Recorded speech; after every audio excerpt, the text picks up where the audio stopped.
sometimes you gotta be in a place. You're just another guy. You can like just blend in. I live out in the wilds of nowhere, out in Jersey. And even there's sometimes like Promise College students like journey out there and show up at 11 o'clock at night on my porch, looking into the door, not saying anything. My wife and I are sitting there. It was like really creepy. I got out with my shotgun. Yeah, this is hunting country out there. He said, you better run.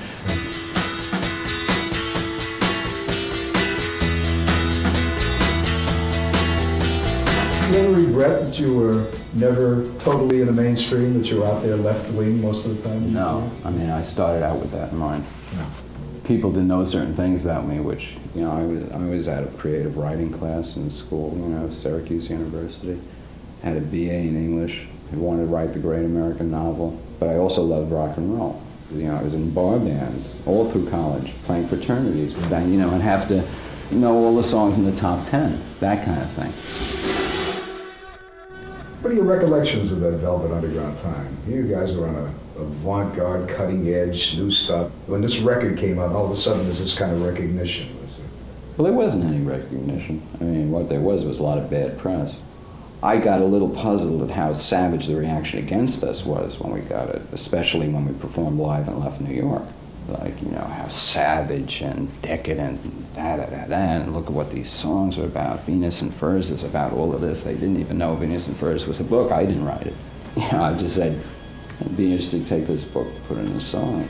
I just wanted to cram everything into a record that these people had ignored, you know, and which left you everything. And the other thing that killed me was like, you know, stuff like this had been in novels so long, it was like nothing. I write a song called Heroin, you would have thought that I murdered the Pope or something.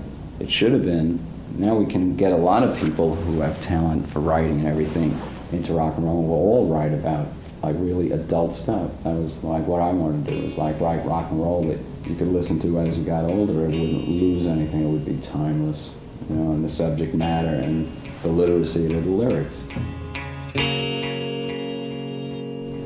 We didn't expect to sell records. That's not what we were doing. Would have been great. Would have been great. Would have taken a lot of financial pressure off us. It's not like we had money. You know, what we had was ambition and a goal. And that's the thing you can do when you're really young. And what was the ambition and the goal? Oh, to elevate the rock and roll song and take it where it hadn't been taken before. And I'm saying, like from my point of view, and I know this sounds pretentious, but as I just thought the other stuff couldn't even come up to our ankles.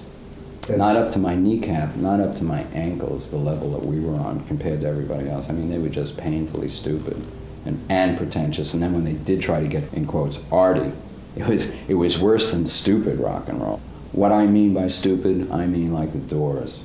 And you never felt that Lennon and the Beatles, you feel that they were in a league at all? Or? No, I never liked the Beatles. I thought they were garbage. If you said, like, who did you like? I like nobody.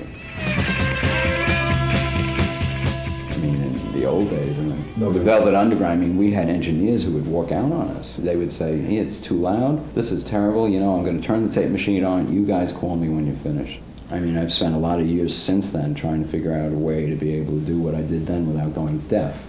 I actually went and had my ears tested just to make sure. And the guy who was testing me was a fan, which was nice, so he took the test a little further just to assuage any doubts I might have. And he said, no, you have average high-end loss for a New Yorker.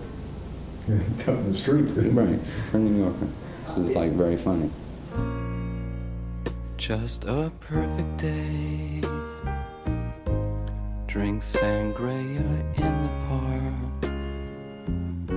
And then later I had a lot of problems in the studio because of my background with engineers. See, a lot of my records sound like they were recorded completely dry and no one did anything, and that in fact is what it was, because they would go to touch the button while I said, what are you doing, man?